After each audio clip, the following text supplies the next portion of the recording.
दोस्तों नमस्कार, हाजिर है एक बार फिर से आज की बड़ी और ताजा खबरों के साथ। बस आपसे निवेदन है, कृपया वीडियो को लाइक कर दें, चैनल को सब्सक्राइब कर लें और घंटी बटन जरूर दबा दें। वहीं पहली बड़ी खबर है, भाजपा कार्यालय में कल्याण सिंह के अंतिम दर्शन के लिए उमड़ी भीड़। जी आपको बता दें कि उत्तर प्रदेश के पूर्व मुख्यमंत्री कल्याण सिंह का 89 साल की उम्र में शनिवार शाम निधन हो गया। वो कई दिनों से बीमार चल रहे थे। कल्याण सिंह की सेहत को देखते हुए सबसे पहले उन्हें लोहिया अस्पताल में भर्ती करा दिया गया था। बीते 4 जुलाई को उनकी हालत फिर से बिगड़ने पर उन्हें यहां से पीजीआई में शिफ्ट कर दिया गया। कल्याण सिंह का अंतिम संस्कार सोमवार 23 अगस्त को अलीगढ़ में किया जाएगा। आपको बता दें कि सोमवार को सार्वजनिक अवकाश रहेगा।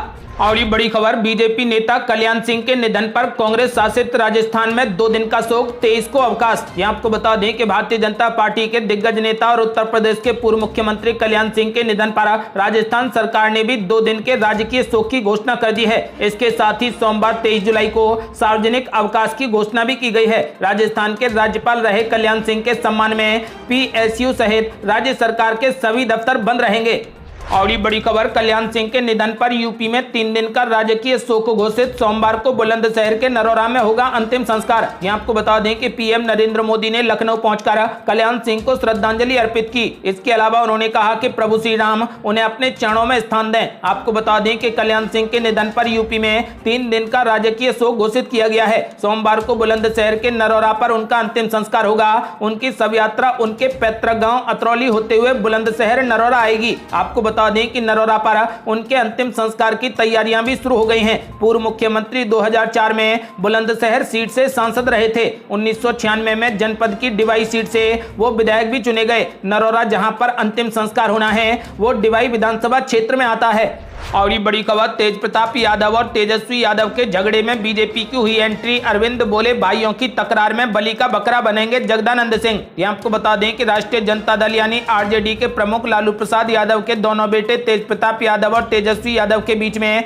पिछले कुछ दिनों से चल रही तकरार को भारतीय जनता पार्टी हवा देने में लगी है। बीजेपी नेता अरविंद कुमार सिंह ने लालू प्रसाद यादव से इशारों में कहा कि उनके बड़े बेटे तेज प्रताप यादव की आरजेडी में हालत ऐसी हो गई है कि उन्हें जल्द वहां से पलायन करना पड़ेगा।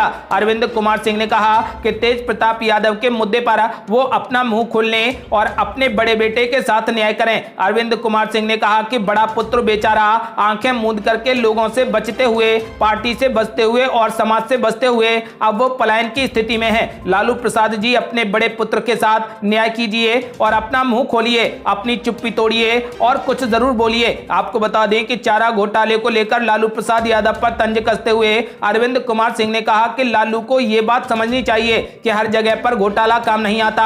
बीजेपी नेता ने कहा कि चारा घोटाला करने वाले लालू ने अपने परिवार में ही पुत्र घोटाला कर दिया है। और ये बड़ी खबर, रामलला के दर्शन से आम आदमी पार्टी करेगी चुनाव अभियान का आगाज। हिंदुत्व राष्ट्रवाद से बीजेपी को देगी कड़ी चुनौती। यह आपको बता दें कि उत्तर प्रदेश के विधानसभा चुनाव मैदान में किस्मत आजमाने उतरी आम आदमी पार्टी भले ही दिल्ली के केजरीवाल मॉडल को आगे चला रही है, लेकिन योगी आदित्यनाथ से दो हाथ करने के लिए हिंदुत्व और राष्ट्रवाद को आम आदमी पार्टी अपना सबसे बड़ा सियासी हथियार बनाने की कवायद में जुटी है। आम आदमी पार्टी यूपी में चुनाव अभियान की शुरुआत बीजेपी के मजबूत दुर्ग माने जाने वाले अयोध्या में रामलला के दर्शन के साथ करेगी, जबकि उसने तिरंगा यात्रा के जरिए राष्ट्रवाद को धार देने का प्लान भी बनाया है। यूपी की योगी सरकार को उसी के गढ़ और उसी के मुद्दों पर घेरने के लिए आम आदमी पार्टी ने तैयारियां कर ली हैं। 14 सितंबर को अयोध्या में हजारों कार्यकर्ताओं के साथ आम आदमी पार्टी तिरंगा यात्रा निकालेगी। राज्यसभा सदस्य संजय सिंह और दिल्ली के डिप्टी सीएम मनीष सिसोदिया 14 सितंबर को अयोध्या में राम मंदिर में रामलला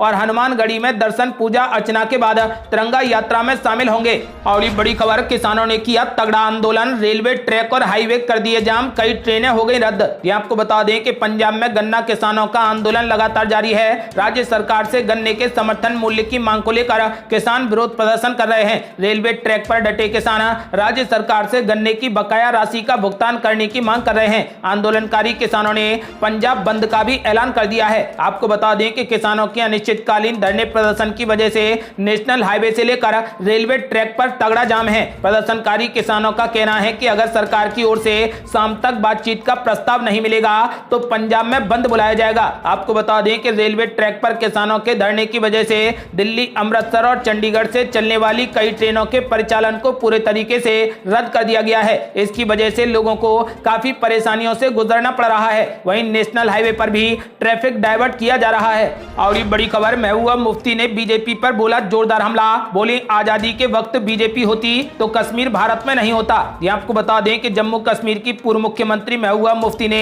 तालिबान के बहाने मोदी सरकार पर जोरदार निशाना साधा। उन्होंने केंद्र सरकार से जम्मू कश्मीर के लोगों से बातचीत शुरू करने की अपील की। महबूबा मुफ्ती ने कहा कि तालिबान ने बड़ी ताकत अमेरिका को भगाने पर मजबूर कर दिया। हमारे सब्र का इम्तिहान मत लो, जिस दिन सब्र का इम्तिहान टूटेगा आप भी नहीं रहोगे, आप भी मिट जाओगे। महबूबा मुफ्ती ने कहा कि जिस तरीके से वाजपेयी जी ने कश्मीर में बात शुरू की थी उसी तरीके से बात शुरू करो। आपको बता दें कि महबूबा मुफ्ती ने बीजेपी पर जोरदार हमला बोलते हुए कहा कि आजादी के वक्त यदि बीजेपी होती तो कश्मीर भारत में नहीं होता। और ये बड़ी खबर, जातिगत जनगणना को लेकर नीतीश कुमार की अगुवाई में पीएम मोदी से मिलेंगे 11 दल। यूपी चुनाव ने बढ़ाई मोदी सरकार की चिंता। ये आपको बता दें कि बिहार के मुख्यमंत्री नीतीश कुमार की अगुवाई में 11 सदस्यीय सर्वदलीय प्रतिनिधिमंडल 23 अगस्त को पीएम नरेंद्र मोदी से मुलाकात करने जा रहा है। इस दौरान ये नेता केंद्र के सामने अन्य पिछड़ा वर्ग यानी ओबीसी की गणना के लिए जातिगत जनगणना की मांग करेंगे। इन नेताओं में मुख्यमंत्री नीतीश कुमार के विरोधी तेजस्वी यादव और भारतीय जनता पार्टी के प्रदेश प्रतिनिधि का नाम भी शामिल है। अब उत्तर प्रदेश चुनाव से 6 महीने पहले ही इस बात पर फैसला लेना मोदी सरकार के लिए थोड़ा मुश्किल साबित हो सकता है। पार्टी ने 14 साल के लंबे इंतजार के बाद 2017 में ओबीसी समर्थन से ही देश के सबसे बड़े राज्य में सरकार बनाई थी। वहीं पार्टी राज्य के अपने स्वर्ण जनाधार के लिए भी प्रतिबद्ध है, खासतौर से तब जब 2021 के चुनाव में राम मंदिर के बड़े चुनावी भूमिका के आसार हैं। इसे देखते हुए समाजवादी पार्टी के अखिलेश यादव ने भी अपना जोर लगाना तेज कर दिया है। संसद में यादव इस मुद्दे पर खुलकर बोल रहे हैं। वहीं सपा ने यूपी में एक अफवाह फैला रखी है कि हम तो किसी गिनती में आते ही नहीं। ऐसा कर यादव सपा की तरफ गैर यादव वोट को आकर्षित करने में लगे हुए हैं। साथ ही उन्होंने वादा किया है कि अगर वे अगले साल सत्ता में वापस आते हैं तो यूपी में जातिगत जनगणना के आदेश दिए जाएंगे। इसके चलते कई राजनीतिक दलों में ये कयास लगाए जा रहे हैं कि मोदी सरकार यूपी चुनाव को देखते हुए विपक्षी दल को कमजोर करने के लिए ये घोषणा कर सकती है कि वे भविष्य में जातिगत जनगणना का आयोजन करेंगे। और ये बड़ी खबर, लिस्ट बनाकर मुस्लिम नेताओं को किया जा रहा प्रताड़ित। ईडी की कार्रवाई के बाद बोले कांग्रेस नेता। ये आपको बता दें कि कांग्रेस नेता ने आरोप लगाया है कि देश में मुस्लिम नेताओं की एक लिस्ट तैयार कर उन्हें प्रताड़ित किया जा रहा है। कर्नाटक में कांग्रेस के विधायक और पूर्व मंत्री बीजेड जमीर अहमद खान ने शनिवार को आरोप लगाया कि उन्हें देश के अनेक राज्यों में प्रभावशाली मुस्लिम नेताओं को प्रताड़ित करने की साजिश के तहत निशाना बनाया जा रहा है। प्रवर्तन निदेशालय यानी ईडी ने खान की संपत्तियों की हाल ही में तलाशी ली थी।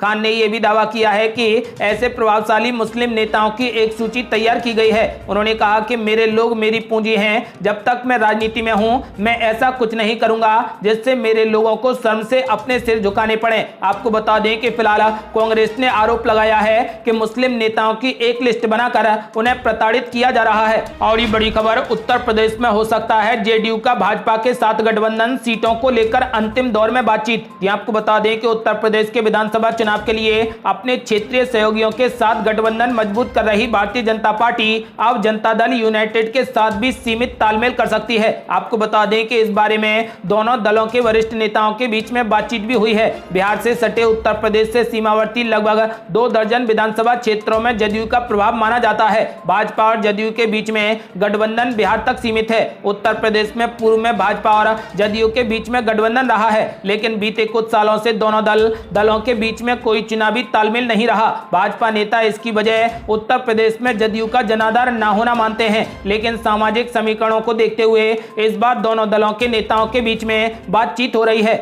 और ये बड़ी खबर, दिल्ली के एमसीडी चुनाव पर हरिद्वार में होगी बीजेपी की महाबैठक। ये आपको बता दें कि भारतीय जनता पार्टी के दिल्ली इकाई के नेता अगले हफ्ते दिल्ली नगर निगम यानी एमसीडी चुनाव को लेकर आपस में मंथन करेंगे। हालांकि ये मंथन राजधानी के बजाय हरिद्वार में होगा और नेता इसके लिए सोमवार और मंगलवार को चर्चा करेंगे। दिल्ली के प्रदेश महासचिवों, उपाध्यक्षों और मोर्चों अध्यक्षों के साथ सभी कोर कमेटी सदस्य चिंतन बैठक का हिस्सा होंगे। बैठक का मुख्य उद्देश्य नगर निकाय चुनावों के लिए पार्टी को तैयार करना है। दिल्ली बीजेपी कोर समिति में राजधानी से सभी सांसदों के अलावा बैजयंत जयपांडा, अलका गुर्जरी, आदेश गुप्ता, सिद्धार्थन और रामवीर बिदोड़ी समेत कई नेता शामिल होंगे। आपको बता दें कि इस साल की शुरुआत में दिल्ली नगर निगम में हुए उपचुनाव में भारतीय जनता पार्टी को करारी हार का सामना करना पड़ा था, जबकि आम आदमी पार्टी 5 में 4 वार्ड में जीत गई और 1 वार्ड पर कांग्रेस ने जीत दर्ज की। उपचुनाव में हार के बाद दिल्ली बीजेपी अध्यक्ष आदेश गुप्ता ने कहा था कि हम चुनाव हारे हैं, हौसला नहीं हारे। उपचुनाव में शिकस्त के बाद बीजेपी ने जून में एमसीडी के तीनों मेयर बदल दिए। सरदार राजा इकबाल सिंह उत्तरी दिल्ली, मुकेश सूर्यान दक्षिणी दिल्ली और श्याम सुंदर अग्रवाल पूर्वी दिल्ली के महापौर बने। आपको बता दें कि इस बार एमसीडी का चुनाव जबरदस्त होगा, क्योंकि बीजेपी ने इसके लिए तगड़ी रणनीति तैयार की है। ये थी अब तक की बेहद बड़ी खबरें। यदि आप भी चाहते हैं कि भारत जल्द से जल्द कोविड मुक्त हो जाए तो इस वीडियो को लाइक कर अपनी राय हमें कमेंट बॉक्स में जरूर दें। यदि आपने अभी तक हमारे चैनल को सब्सक्राइब नहीं किया है तो कृपया चैनल को सब्सक्राइब कर घंटी बटन जरूर दबा दें। जल्दी मिलते हैं बड़ी अपडेट के साथ, तब तक के लिए जय हिंद, जय भारत।